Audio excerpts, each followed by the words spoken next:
So it was you again, huh? You destroyed the picture collection, worth a few $1 million? I wasn't planning on it, but somehow it worked out that way. Otherwise, that's everything? I got out of there fast. It was no picnic. I really was in danger, but I pulled it off. I took the wife and daughter and immediately left the country. Sam was right. If they decided to find Frank in Europe and take revenge almost 5 years after he disappeared, they wouldn't let me just leave after betraying them. And you're willing to say all that you've now said to me in front of a court? And give evidence against all those men?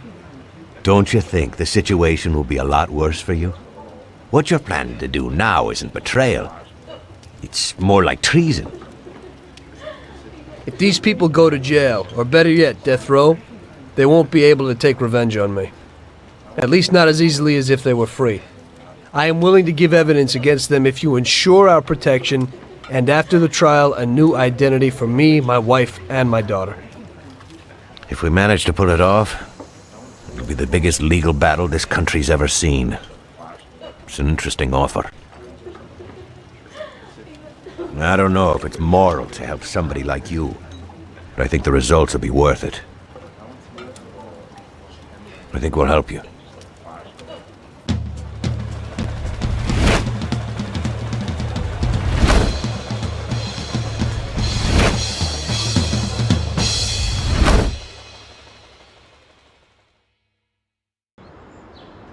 Everything worked out until the legal case. I sat in my cell and wrote down the evidence I had against all the people I had worked with. People I had been friends with for 10 years. The case was huge and caused a shock throughout the country. Salieri got life. Even some of his thugs got the chair. The shortest sentence was 8 years. I spent the whole time in a closed cell at a secret location with no visitors. I didn't see Sarah or my little girl the entire time. In the end, it was worth it. Norman got us new identities and moved us to the other end of the U.S. I got work as a driver for a respectable company. We started a whole new life. This peace was only interrupted by the war, but we got through it.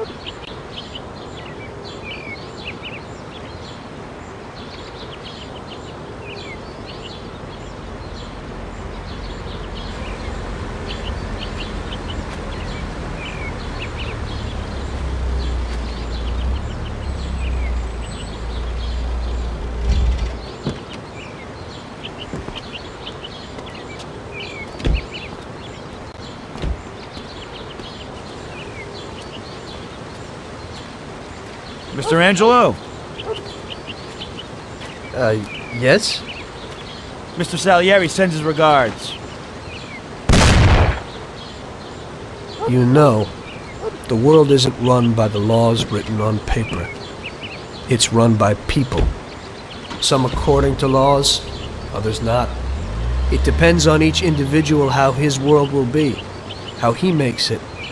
And you also need a whole lot of luck, so that somebody else doesn't make your life hell. And it ain't as simple as they tell you in grade school. But it is good to have strong values and to maintain them. In marriage, in crime, in war.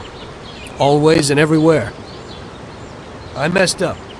So did Paulie and Sam. We wanted a better life, but in the end, we were a lot worse off than most other people. You know, I think it's important to keep a balance in things. Yeah, balance, that's the right word. Because the guy who wants too much risks losing absolutely everything. Of course, the guy who wants too little from life might not get anything at all.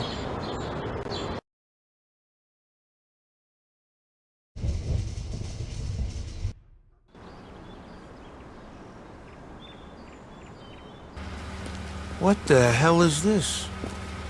It's all right, Joe. Is it done? It's done. All right, then. Looks like a celebration is in order. Come on, let's head to the cat house. Sounds good to me. Come with me, Vito. There's more we need to talk about. All right, we'll see you over there.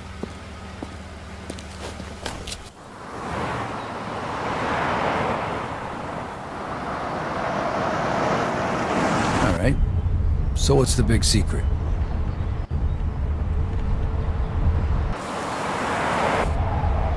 Hey, what the hell's going on?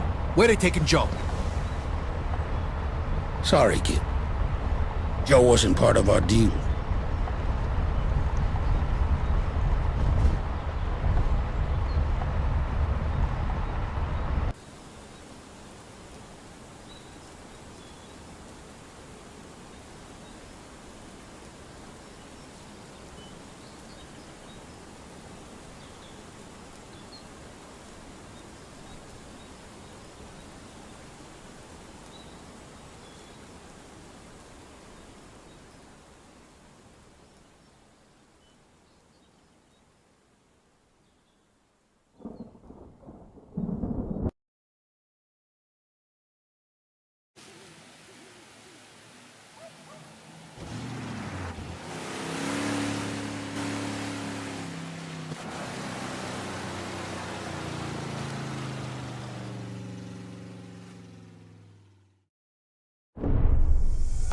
After Lincoln vanished, Cassandra took control of the city's underworld.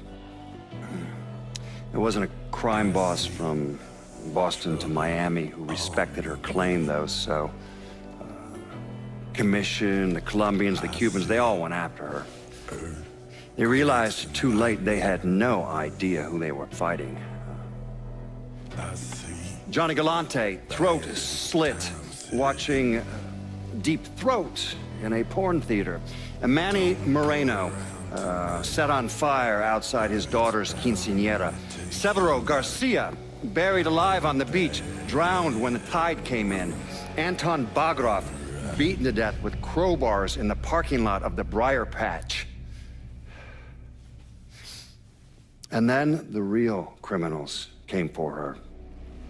The governor declared martial law, sent in the National Guard, so Cassandra shot him in the head on the steps of the Capitol building. After that, everyone got the message. The city belonged to Cassandra. But the government is like a rogue elephant. It's murderous and patient and never forgets. So the state pulled funding for the schools, city maintenance, you name it. If they couldn't get Cassandra, they'd strangle the city until it gave her up. Hurricane Cassandra, the locals called it. I don't think anyone expected the damage to be so severe that the levees would completely fail, that the flooding would wipe out half the city and force the other half to leave, that the city would turn into the ghost town it is today. It's hard to believe, really. A major American city, left to rot like that? Some say Cassandra was one of the thousands who drowned in the flood. Others say she slipped away to the swamps and still rules what's left of the city's underworld from the bayou. Either way, she's a ghost. She hasn't been seen in years. After Samarkand's death, Lincoln Clay disappeared. The Bureau deprioritized the investigation after a few months, but I keep an active file.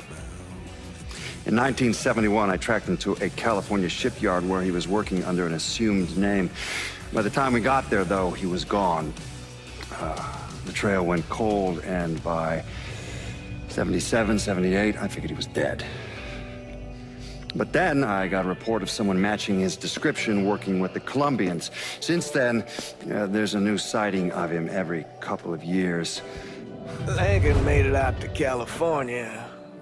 Worked at the shipyards for a few years. Met him a woman. Seemed like he was gonna get married, but then it all came apart. Don't know why. And he started moving around. He went to Alaska, New York, South America. He even went back to Vietnam.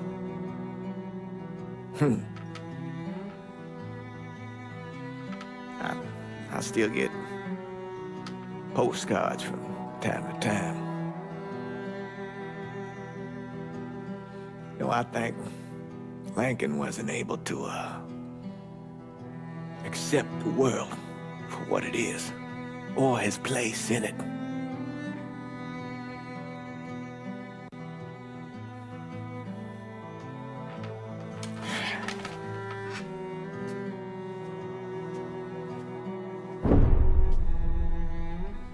Someday, he's going to get tired of running, or make a mistake, and I'll be waiting.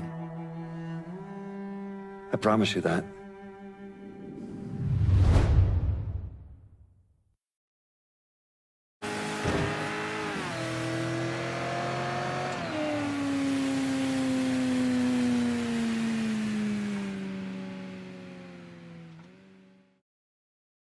After Lincoln Clay vanished, Thomas Burke assumed control of the city. According to his daughter, Burke's liver was riddled with cancer. He should have lived maybe, another 6 months. But that selfish bastard used the money Lincoln left him to go to Mexico and get a black market transplant. And then he hung around for another 16 years. Now, he flooded the city with booze, then expanded into drugs, first heroin, then cocaine. He used the same infrastructure he'd set up for moonshining, and within a year or so, most of the cocaine entering the country came through here. Anyway, Burke was one of the wealthiest men in the southern United States. Hell, he bought himself a seat on the city council and got the township's name legally changed to Bourbon City. But all that cocaine attracted other criminals, and Burke went to war with the Cuban gang. Shootouts in the streets, car bombs, a brothel burned to the ground.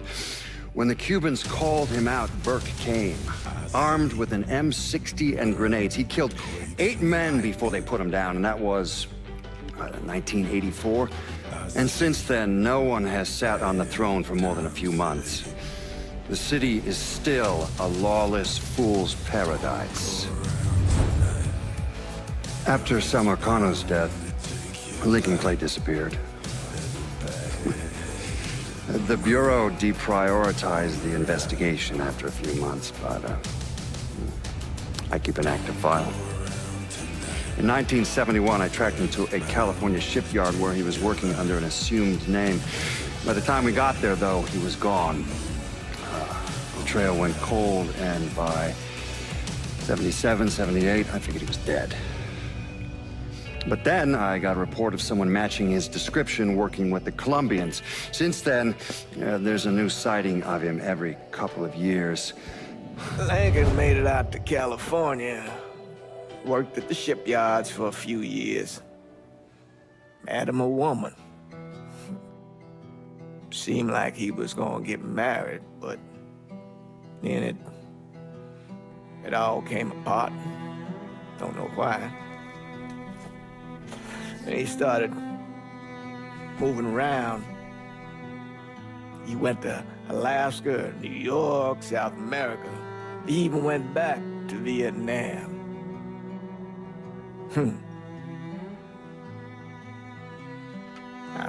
I still get postcards from time to time. You know, I think Lincoln wasn't able to accept the world for what it is, or his place in it.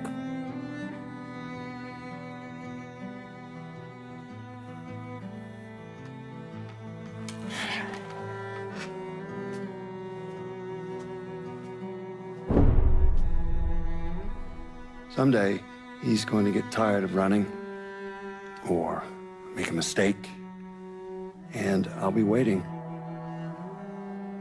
I promise you that.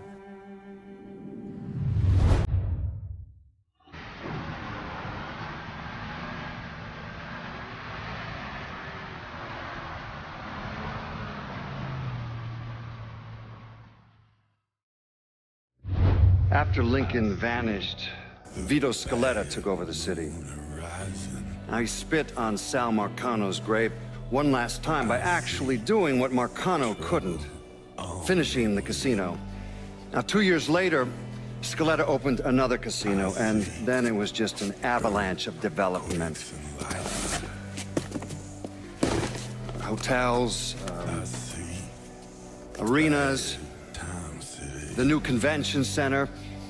I mean, today everyone knows this place as the Las Vegas of the South, but the whole damn thing was built on bodies Lincoln Clay left behind, with blood money he and his lieutenants stole from the mob. And Vito? He still lives in that penthouse at the top of Marcano's casino, looking out over the city he owns. After Sal Marcano's death, Lincoln Clay disappeared.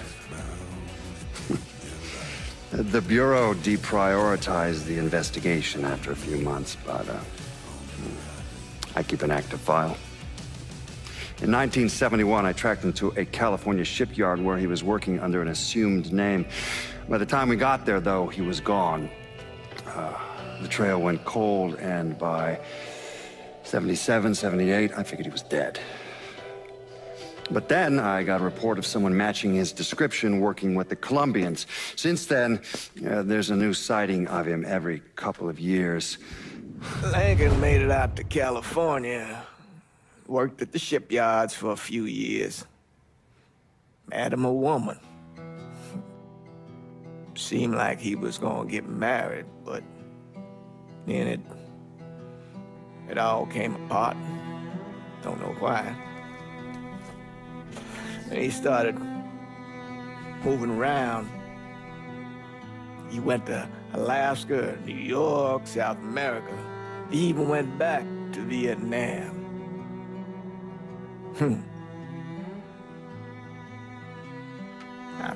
I still get postcards from time to time. No, I think Lincoln wasn't able to accept the world for what it is, or his place in it.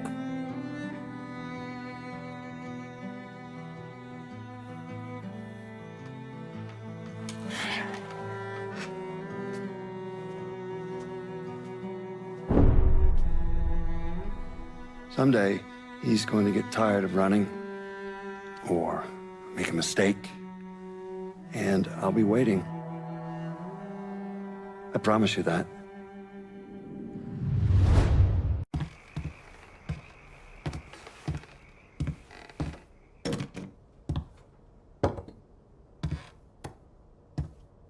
Sal and Georgie are gone.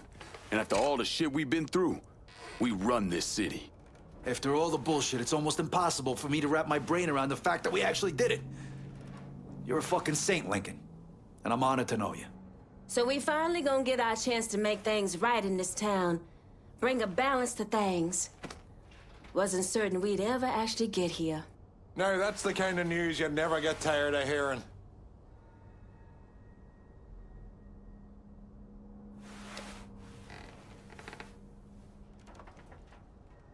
It ain't personal.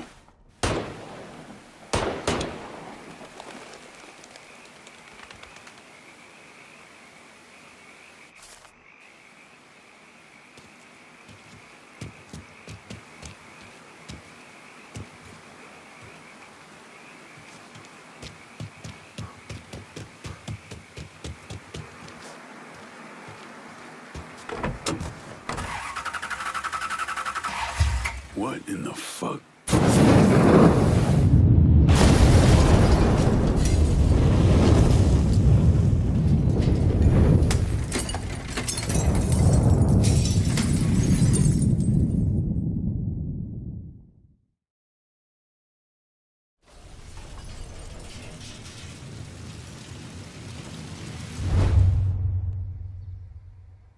You want to know what happened to Lincoln?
Sal and Georgie are gone. And after all the shit we've been through, we run this city. Now, that's the kind of news you never get tired of hearing. So we finally gonna get our chance to make things right in this town. Bring a balance to things. Wasn't certain we'd ever actually get here. After all the bullshit, it's almost impossible for me to wrap my brain around the fact that we actually did it. You're a fucking saint, Lincoln. And I'm honored to know you.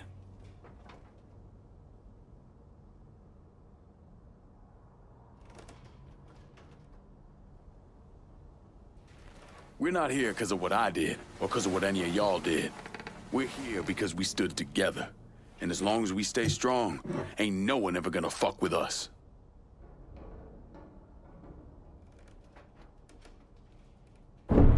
After he killed Selma, Colonel Lincoln Clay took over. But he wasn't content just to run the city. He expanded out across the South into Florida and even the Carolinas. There's so much money coming in, and he's been smart with it. He spreads it around, makes sure the right people get paid and stay paid. The city's favorite son, Yeah. Rebuilding the Hollow, buying up Frisco Field, reopening the theme park, all that money and goodwill. He thinks it's made him untouchable, but no one is untouchable.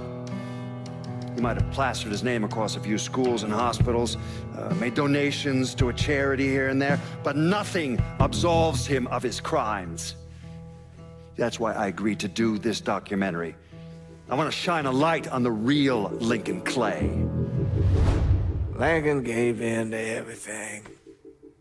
Drugs, booze, prostitutes, you name it. He made $1, he was involved. Seeing him on the news, strutting around. Sometimes I think he should have died over at Sammy's with all the rest of them.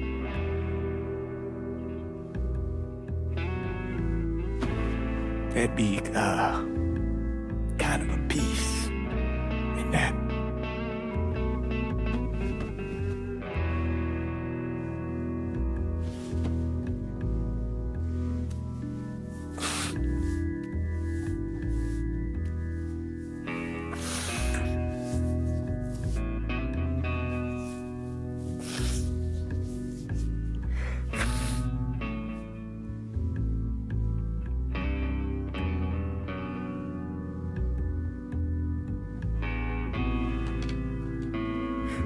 Turn it off! Ain't nothing else to say about any of this.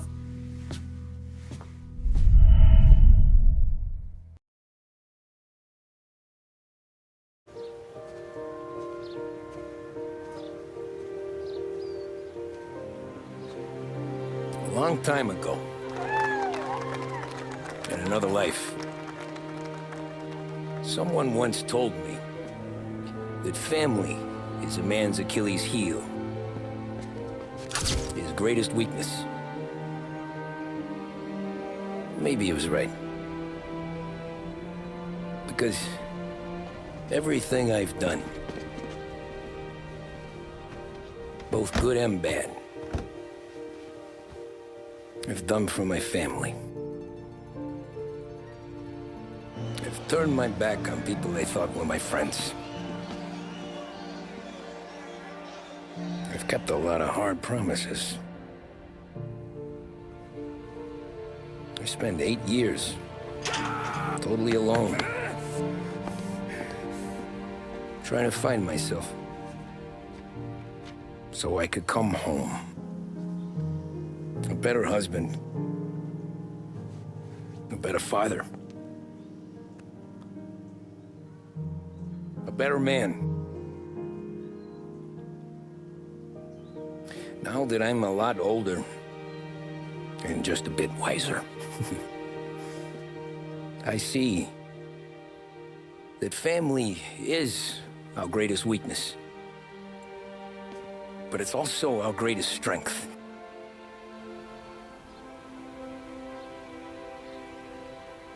It gets us out of bed in the morning.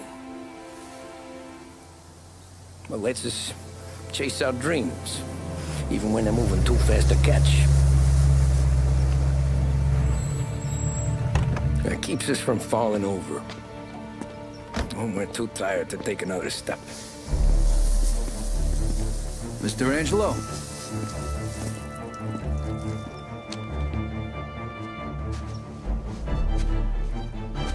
Yes. Mr. Salieri sends his regards. Tommy!